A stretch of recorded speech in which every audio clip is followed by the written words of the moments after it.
Sophie Silva has found herself in the middle of a controversy that she literally caused with her own hands. And in the midst of all this happening, her fans were trying to tell her that she is wrong. But not only did she ignore the outcry, she also took it a step further by turning off the comment section, further confirming the narrative that she saw the comments but chose to ignore it. And this made a lot of people extremely furious. So in today's video, I'm going to be breaking it all down, how it all started, and how now a lot of people, including her fans, no longer trust Sophie Silva. With that being said, let's dive right into it, shall we? First off, who is Sophie Silva? Sophie Silva is a fashion influencer who initially blew up around 2024/2025. She is widely known as the girl who went viral for doing the 30-day Halloween costume series, and saying that particular series went viral is probably an understatement. From that point onward, people started knowing Sophie Silva as a fashion girly. I would say she's probably one of the biggest fashion influencer on social media. I want you guys to keep this in mind if this makes this situation any different. Sophie Silva is not new to taking brand deals or brand sponsorship,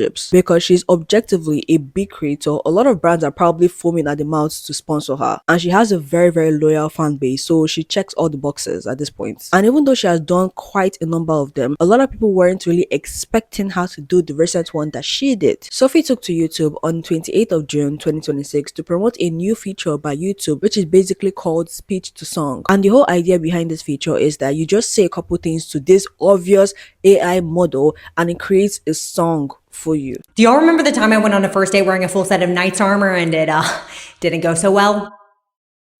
So my therapist recommended that I finally process that experience. Okay, so here's the video. It was a coffee date. I did wear a full set of knight's armor. At one point he explained that he had to go take a call and went to the bathroom. He never came back. And what we're gonna do is turn that video into a song and then listen to it together. I wore a full set of knight's armor. A feudal alliance was a total drama. Negotiating a treaty with the T. Anyways, if you want to see for yourself, try YouTube's new speech to song feature.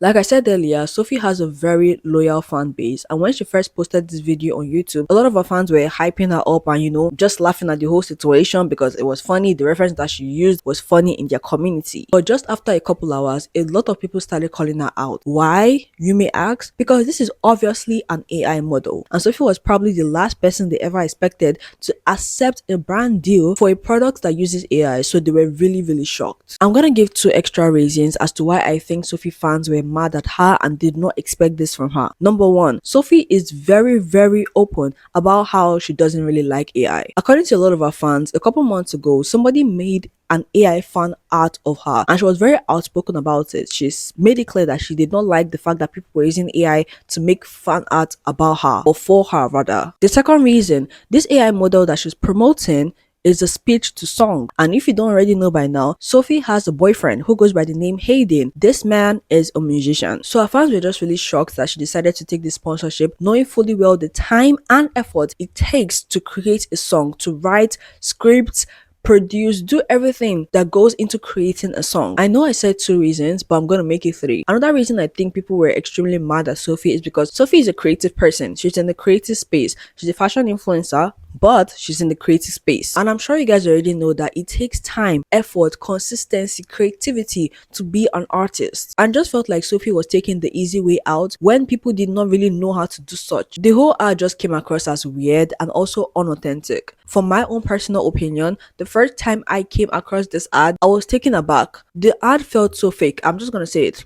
The ad felt so fake. Even the random interruptions of text that she would put on the screen, even her reaction, everything just felt off. Because there's no way you would listen to such a terrible song like that and have a reaction of, oh my goodness. No, that's not how it works. You could tell that the song is objectively bad, but you just had to put that reaction out there so people can go ahead and use the feature. And mind you, this is not the first time, at least to my knowledge, this is not the first time that YouTube decides or has sponsored Sophie before. But this one is one that just took people off guard because they weren't expecting it from her. Now, as you guys already know, it is pretty hard for you to see an influencer take accountability for their actions. At this point, if I go outside and see a porcupine on my street, that is even less rare than seeing an influencer decide to actually come online and say, yes, I was wrong. I was wrong for what I did. And I think Sophie's fans were expecting her to do this, to take accountability for her actions, because what she did didn't just sit right with her persona or how she portrays herself online. But guess what? While her fans were trying to tell her that she's wrong for taking the sponsorship, Sophie went ahead to turn off the comment section. When I first came across this, the comment section was not off. I could see all the comments of people calling her out back to back, but she went ahead to turn off the comment section, which in turn prevents people from leaving their comments or from basically telling her the truth about this ad that she decided to take. And when I say this made a lot of people mad, it is probably an understatement. Honestly, I was not surprised. I was already expecting this.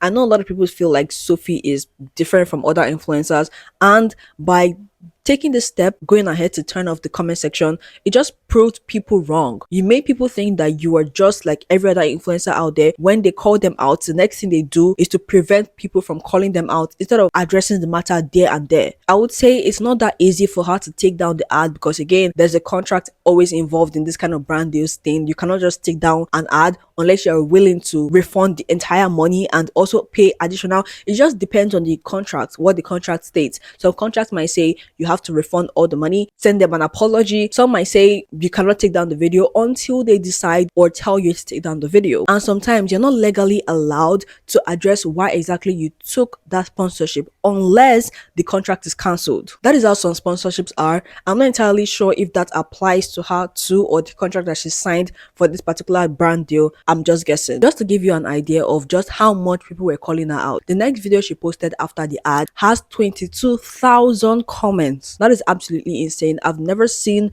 such like to comments ratio in a long time. Whenever I see such situations, I already know for a fact that that person did something wrong, or a lot of people have a lot to say to that person. And that is exactly the case, because almost all the top comments on that video is just people calling her out for using AI and telling her that she's trying to promote capitalism and acting like she's broke, when in turn she's taking AI ads for her to be able to afford a $400 sweatshirt. People even took to the community tab to call Sophie out. I mean, there are a lot of posts that if I read every single one of them, I'll probably sit here for an hour. In conclusion, I'll just say that a lot of our fans were not having it at all. And yes, I'm using the word fans and not people, because when I was going through the comments, I was checking who are the people that are actually calling her out for using AI. And most of them are fans who have been watching her for the longest time. Fans who have left comments on her videos that were posted like a couple months ago or even a couple years ago. And when this starts to happen, when people who have been watching you for a while start to call you out, you already know that you've messed up, because they're not calling you out because they don't like you. They're calling you out because they want you to take accountability for your actions, knowing truly well that they in fact like you or just want you to come online and say, I'm sorry for taking this ad that does not align with my brand. So in my personal opinion, when this started to happen, she should have at least addressed it. At this point, it has been a week. By the time you're seeing this video, it would have been a week since when the ad video dropped, and Sophie has not said anything about it at all. Let's talk about her boyfriend and how exactly he plays a role in this situation. Like I mentioned earlier, Sophie is dating this guy named Hayden and is an artist, specifically a musician, and they've been dating for about a year. So it didn't really sit right with a lot of netizens, knowing fully well that her boyfriend is a musician, and she still went ahead to take a sponsorship that demeans the amount of effort he actually puts into making songs. And I know that this is probably so weird to say, but due to public opinion, I was able to draw a conclusion that a lot of people don't see this relationship as real, or they just see the relationship as weird in general. I would say there are some examples that people have been bringing up, and I have noticed this myself. In my last video when I was talking about why the internet loves Sophie Silva, I mentioned that Sophie and Kalixako, they'll always do this thing of, I blocked my best friend to surprise her, I blocked this person to surprise them, blah blah blah blah blah. Well, I think Hayden have already taken like a word from the playbook. Is that what they say? He has taken the script from the playbook, and he's doing the exact same thing that Kalitaku used to do. Basically, I blocked my girlfriend to surprise her with a new song. Guys, if you actually believe that any boyfriend is blocking their girlfriend for a week, I hope you're okay. Anyways, back to what I was saying. Hayden will post videos like, I blocked my girlfriend for a week to surprise her with this song. She doesn't know. You guys should not tell her I'm still writing the song, while posting it on the internet for your fans or whoever is watching you to easily send her the song. Okay then, let's continue acting like we're 12-year-old. After a week went by, Hayden decided to surprise Sophie with the song. And let's just say her reaction wasn't just it. Just know that I cannot play this video here because number one, it is copyrighted. Number two, I don't know if Hayden has out for me for talking about his girlfriend, so I'm just gonna stay on the safe side. The reaction just felt very off. I don't know, the reaction felt like she has probably heard the song before, or she cannot just understand what she's hearing because again, the song sounds off-putting, and a lot of people were calling that out in the comment section. Netizens couldn't just believe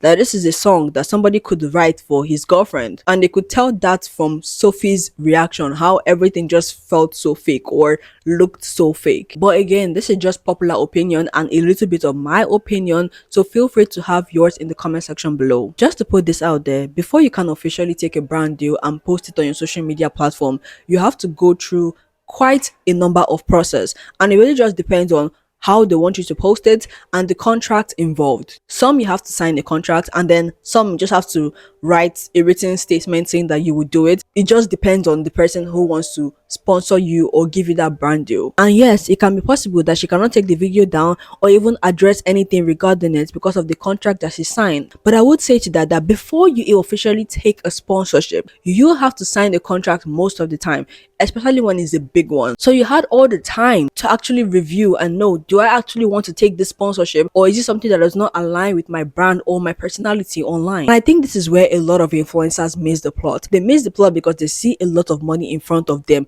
and all they just have to do is post a video about it. They don't really think about if what they're promoting, people like it or not. They don't think about if it's a scam or not. They just post it because of the money most times, or to even create a relationship with the brand. Guys, I don't even want to start to talk about how many sponsorships I've gotten. Not that that makes me any better. Like, I already know that doesn't make me better in any way, but you just have to review what exactly you are promoting, and that is exactly why I've not done any sponsorship in my almost 2 years of being on YouTube. Again, that doesn't make me better than anybody, but I just like to review to know that what I'm promoting, is it good or not. There's some apps that I genuinely use and I love, but then I have to also look at public opinion. Do they love it? Do they like it? Are there any negative reviews? Is this app a little sketchy? Look into things like that, because again, you're promoting it to your audience. You want to know if they will eventually like that product, and if they don't like it, why are you taking it? I don't understand. To add to this, there's this commentary YouTuber who loves copy me. I mean, copy every single thing I say in my video without adding anything that makes that particular video different. And this has been going on for well over a year, like almost 2 years, I guess, well over a year, and they still constantly do it till now. And I'm so surprised that I've never actually talked about this person. That because I just want to protect my peace. However, this person is so used to calling out influencers for being deceptive, promoting certain things that does not align with their brand, and just being in general scammy towards their fans. Tell me why this the same person who is preaching holier than thou decided to take a sponsorship from an obvious scam. But this is an obvious scam. Everybody knows that this is a scam. But this person took the brand deal. Not because of they're desperate, I would not like to believe that, but because of they want more money. Somebody that's calling out other influencers for being deceptive and promoting scams to their fans is promoting a scam to their fans. How does this even make sense? How do people do like this? How do people actually live in themselves knowing fully well that, or consciously well, that what you're doing is bad? There's no way that you choose to promote that thing and you don't see the multiple negative reviews about it. And maybe this applies to Sophie too. She has probably done her research and know that a lot of people don't fancy AI, especially when it comes to artists. And the fact that she has a boyfriend who is a musician, it didn't just sit well with a lot of people. It felt very, very off. It didn't feel like the personality or the persona that she presents online. And I would say it due to my own personal opinion. This ad looks fake. It seems fake. There's no way that a person will listen to this makeshift song, and think that it's okay and think it's good. It's not good. It's not good. Like, why are you lying to your fans? Take a sponsorship that don't align with your personality online. You know for a fact that your fans do not like or fancy you being an artist, and promoting AI that demeans an artist's work is deceptive and very off-putting. It basically ruins your reputation. I cannot even count how many times a YouTuber has promoted something that is an obvious scam, and they can get cancelled by promoting something that's an obvious scam, or promoting something that they know they don't use themselves. Because in Wild's world, with Sophie, use that. Why would you use that? Because there's no use for that. That's the point. There's no use for it. Why are you promoting it if you know that it does not align with your brand? I hope influencers will learn from this. You really have to be careful of what you take just for a check. It is actually very important for you to have integrity and not just sell out your words because of a few $1,000s. See what I'm saying is it's actually a lot of money, but please stop promoting things to your fans that you know pretty well that you would never use after that promotion. Anyways, guys, that is all for this video. Let me know your thoughts in the comment section below, and I'm gonna see y'all in the next one. Bye.